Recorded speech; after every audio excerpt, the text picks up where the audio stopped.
Fala investidor, tudo bem? Aqui é o Bruno Cataoca e você está no canal do Investidor Lucrativo, seja muito bem-vindo. E no vídeo de hoje eu quero responder a uma dúvida que um dos meus seguidores lá no Instagram me mandou, né? Ele falou assim: Bruno, quais são os fundamentos que você gosta de analisar para saber se chegou a hora de vender uma ação ou não, né? Eu achei uma dúvida excelente, porque assim, né? Eu imagino que eles queiram saber a hora certa de vender antes que a ação despenque de preço, né? Isso é muito interessante, por quê? Porque primeiro, ninguém quer ser o último a sair da sala, né? Depois que caiu tudo, vender, né? Não quer passar por esse risco e também não quer ser aquele investidor que vende achando que fez um bom negócio, só que depois o preço da ação continua subindo cada vez mais, tá? Então nesse vídeo eu vou mostrar 5 coisas que eu gosto de analisar, sendo que a quinta coisa, tá? O quinto sinal que eu analiso, eu considero o mais importante de todos.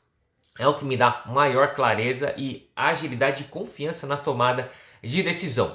Beleza? Então se você já achou interessante, clica aqui no joinha para ajudar esse vídeo a chegar a mais pessoas e de uma maneira, né, patrocinar o canal de graça aqui, tá? Porque quanto mais likes você dá, mais o YouTube entrega para outras pessoas. É assim que ele funciona. E se você achou interessante, você pode ajudar também compartilhando com seus amigos, com a sua família, com qualquer pessoa que você acha que possa se beneficiar. E também, se você ainda não é inscrito no meu canal, se inscreve aqui do lado ou aqui embaixo, sempre lembrando de apertar o sininho, né, para receber as próximas notificações em primeira mão, tá? Sempre que eu subir um vídeo, o YouTube vai lá e te avisa. Então é isso aí, gente. Agora eu quero mostrar os fundamentos que eu analiso. Na verdade, não são só fundamentos que eu analiso, tá? Esse é o meu diferencial. Eu analiso tanto fundamentos quanto a parte mais de preço, né, de análise gráfica de uma ação, mas você vai saber como que isso pode ser bom para você, né? Pelo menos para mim funciona desde 2008, tá? Então o que eu gosto de observar, né, nos fundamentos para saber se chegou a hora de vender uma ação? O primeiro, né, mais óbvio, fundamento que eu gosto de analisar é o lucro líquido, tá? Então se de repente uma empresa saiu de lucro líquido para prejuízo líquido na base anual, né, digo, não em trimestre, mas assim, no ano, não analisar os trimestres isolados, tá? Mas sim o ano inteiro, tá? Porque a gente tem oscilação também, é normal uma empresa, sei lá, apresentar prejuízo num trimestre, mas se recuperar nos outros. Pode acontecer, não é que é normal, pode acontecer, tá? Como, por exemplo, no coronavírus, teve um monte de empresa que ficou no prejuízo, mas que vai acabar se recuperando no restante do ano, tá? Então eu gosto de analisar o lucro líquido anual, tá? Se de lucro passou para prejuízo, se caiu muito, tá? Você tem que analisar. Se de repente o lucro deu uma queda muito brusca, você vai lá e tem que analisar o que aconteceu, por que esse lucro líquido caiu. Se não tiver acontecido nenhum fato assim, não recorrente, tá? Alguma coisa que algum imprevisto, se não aconteceu nenhum imprevisto, o lucro caiu com tudo, então isso já é um sinal amarelo, tá? Já quase sinal vermelho. Se caiu para prejuízo direto, então é um sinal vermelho. Daí isso me abriria uma venda, tá? O problema é que geralmente os preços costumam cair antes, né, da notícia ruim sair pra gente, tá? Mas enfim, o lucro líquido é uma coisa que eu observo muito. Você tem que observar se ele cair demais de uma hora para outra. Você tem que ver se tem algum fato não recorrente. Se não tiver, então você abre os olhos e talvez seja uma boa hora de sair dessa empresa.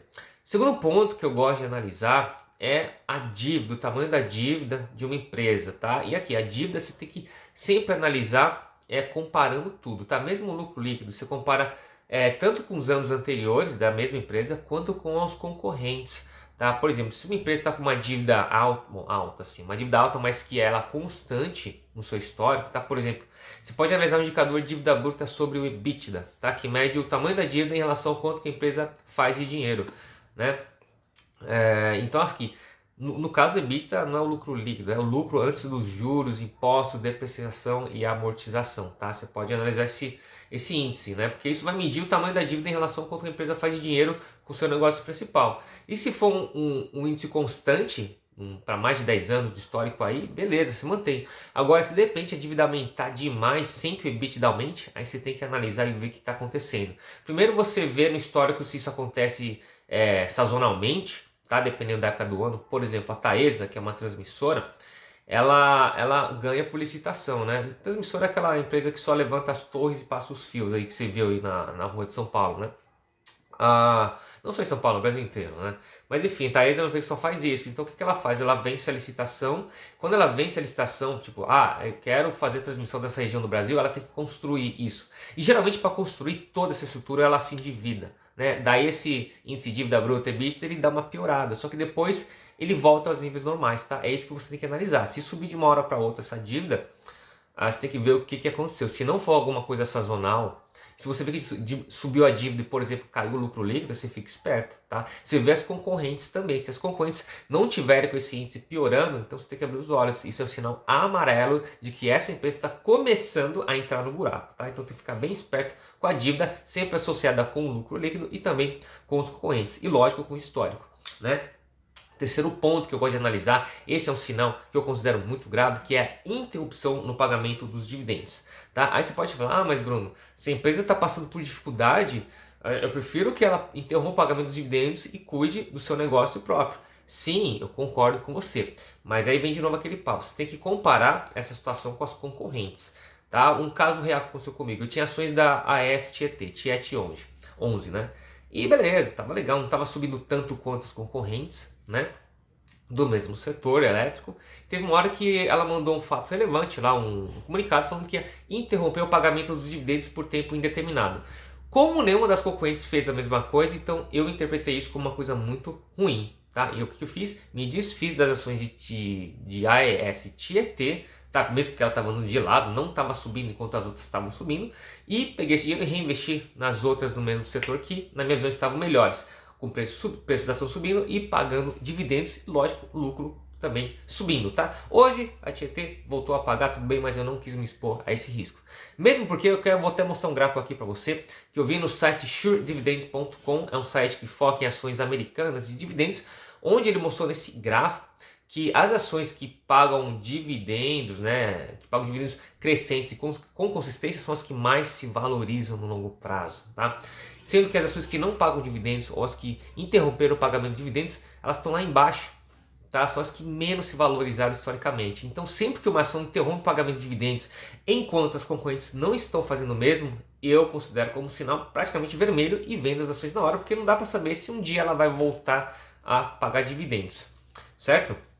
O quarto ponto, tá? Eu vou explicar, tá? O quarto ponto é quando a empresa paga dividendos sem ter um lucro líquido bom ou apresentando lucro líquido decrescente ou até alguma dificuldade que todo mundo conhece, tá? Por exemplo, um exemplo disso foi a OIBR. Ela fazia dívida, pagava altos dividendos, só que o lucro só caía, tá? Isso é um sinal vermelho, tá? Ela não deveria, nesse caso, estar pagando dividendos, tá? Ela deveria sim estar pegando esse dinheiro da dívida, reinvestindo no próprio negócio para começar a dar lucro e aí sim começar a pagar altos dividendos. A gente tem como outros exemplos também IRBR3, tá? Que é uma empresa que, bom, todo mundo sabe hoje, se você não sabe, é uma empresa que durante 3 anos ela subiu muito, só que subiu tudo com base em fraude contábil, ou seja, os caras maquiaram os números, ninguém percebeu, e a ação subiu pra caramba. Só que quando a primeira pessoa percebeu, o primeiro analista percebeu, as ações despencaram, caíram de 40 para 3 reais, aí, ou 40 para 5, 6 reais, tá, caiu pra caramba. E se você for por último, né, se você foi o último a sair, depois que a luz se apagaram, você acabou ficando com grande prejuízo. Outro exemplo é Ciel 3 também, que é uma empresa que apesar de ter lucro, era a líder do seu setor, só que o setor em si estava muito mal. Ela começou a despencar, o lucro começou a cair e mesmo assim ela continuou pagando dividendos. Para mim, isso é um sinal vermelho. E Ciel eu até cheguei a comprar, só que eu saí com um pequeno prejuízo, o menor possível, tá? Não peguei todos os prejuízos, saí no momento certo, tá? E o melhor é que eu reinvesti esse dinheiro de Ciel em uma outra empresa que deu muito mais lucro, tá? Inclusive, isso tem a ver com o nosso quinto tópico, tá? Que é a quinta coisa que eu analiso, tá bom? Que eu acho que me dá os melhores sinais de venda, tá? Que é a tal da procurabilidade, tá? Isso ninguém fala, porque isso foi uma coisa que eu criei para mim, porque eu vi que qual que era o problema?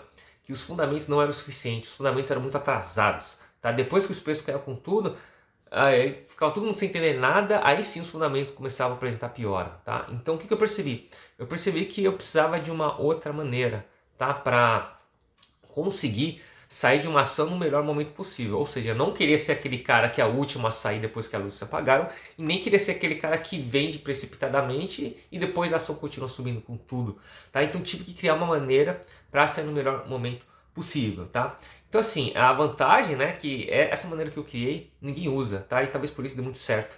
E é uma maneira muito rápida e simples, tá? Afinal, não sei se você sabe, mas eu sou dentista, eu não vivo do mercado, não vivo da bolsa, não sou youtuber, tá? Tô indo pro YouTube meio que por obrigação, tá? Porque antes era só o site, blog, eu comecei como um hobby, tá? E agora ainda é um hobby, é uma coisa que eu gosto de fazer, mas a minha profissão principal é o dentista e eu nunca quis ficar o tempo inteiro acompanhando a bolsa e nem usar os métodos complicados. Foi por isso que eu criei essa metodologia, tá?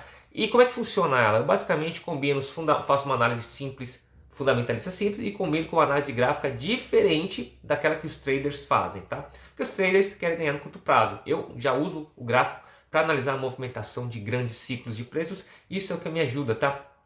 E eu uso o indicador que eu criei para me mostrar exatamente quando uma ação demonstra que uma baixa procurabilidade, tá? Então a procurabilidade o que é? Sempre que a procura aumenta, os preços sobem. Sempre que a procura cai, os preços caem. Simples assim, é assim que funciona a bolsa de valores, a precificação. Tá? A lei da oferta e da procura. Então eu consigo analisar através de um gráfico se uma ação ela tem uma alta procurabilidade ou não. E mais, eu consigo analisar quando a procurabilidade não está boa. Por exemplo, se uma ação cai com tudo e chega num determinado ponto, esse método vai me sinalizar, falou, ó, compra aqui. Aí eu compro. Se eu comprar e a ação não subir, isso me mostra que não está tendo procurabilidade no momento que deveria ter, tá? E é nesse sinal de venda que eu vou lá e vendo uma ação, tá? Isso aconteceu aonde? Por exemplo, eu vou citar um exemplo. Ciel 3, eu cheguei a comprar R$18 porque o gráfico me sinalizou, esse indicador me sinalizou, só que depois eu vendi a R$16 com um pequeno prejuízo. Tá? Porque o gráfico me sinalizou, esse indicador me sinalizou que não estava tendo procurabilidade, falou vende agora. Eu fui lá e vendi mesmo com os fundamentos de Ciel estando bons ainda. Eu lembro que na época muita gente falou, vai se ferrar, pô, melhor empresa da bolsa, o pessoal ficou bravo comigo. Né? Só que depois você viu, Ciel saiu de 18, 16, até mais do que isso, para R$3, R$4. Imagina se eu tivesse segurado. Então os caras foram os últimos a sair, tá? E tem muitos que estão lá ainda no quarto escuro, frio, gelado, sozinhos, tá? Com grande prejuízo no bolso, tá? Outra coisa foi IRBR3, também deu esse sinal, tá? Mas IRBR é uma ação que eu nem entraria porque ela tinha só 3 anos de bolsa, né? Eu costumo esperar pelo menos por 5, 6, 7, de preferência 10 anos, tá? Só entre ações que tenham 10 anos na bolsa, porque eu sou muito conservador na bolsa de valores. Outra ação, outro exemplo também é a CVC Brasil, tá? Essa eu não entrei, mas pelo gráfico eu vi que estava sinalizando venda, eu falei, gente, não entra porque ó, tem um sinal de muita fraqueza, de falta de procurabilidade. Quem me ouviu se deu bem, porque a CVC chegou a desmoronar, caiu acho que de 35 para R$5, 4, e tá difícil, não consegue se recuperar. Tá? Então, para mim, analisar a procurabilidade foi o que mudou o jogo, foi o que virou tudo, facilitou, deixaram as coisas muito mais simples, mais ágeis e, lógico, com uma assertividade muito maior do que ficar só analisando fundamentos. Beleza, gente? Então, esses são os 5 pontos que eu gosto de analisar, tá bom? O lucro líquido, a dívida, que mais aqui? Interrupção do pagamento de dividendos quando não deveria e a procurabilidade. Beleza, gente? Se de repente você quiser saber mais sobre como colocar esse indicador para trabalhar para você, como analisar uma procurabilidade de uma empresa, de uma ação e fazer uma análise mais tridimensional de uma empresa, então eu sugiro fortemente que você clique no link aqui abaixo, faça o download do seu e-book e também assista a videoaula exclusiva que eu gravei justamente para você que quer saber mais a respeito dessa metodologia e como você pode aplicar esse método a partir de hoje mesmo na sua carteira de ações, nas suas análises aí, beleza? Mesmo que você seja um iniciante, certo? Então hoje eu vou ficando por aqui. Se você gostou, de novo, clica aqui no joinha para ajudar esse vídeo a subir para o YouTube, tá? Para o YouTube poder divulgar para mais pessoas. Compartilha com seus amigos aí. E também se inscreve no canal aqui do lado ou aqui embaixo para receber as próximas notificações em primeira mão. Hoje eu vou ficando por aqui. A gente se fala no próximo vídeo. Um grande abraço. Tchau, tchau.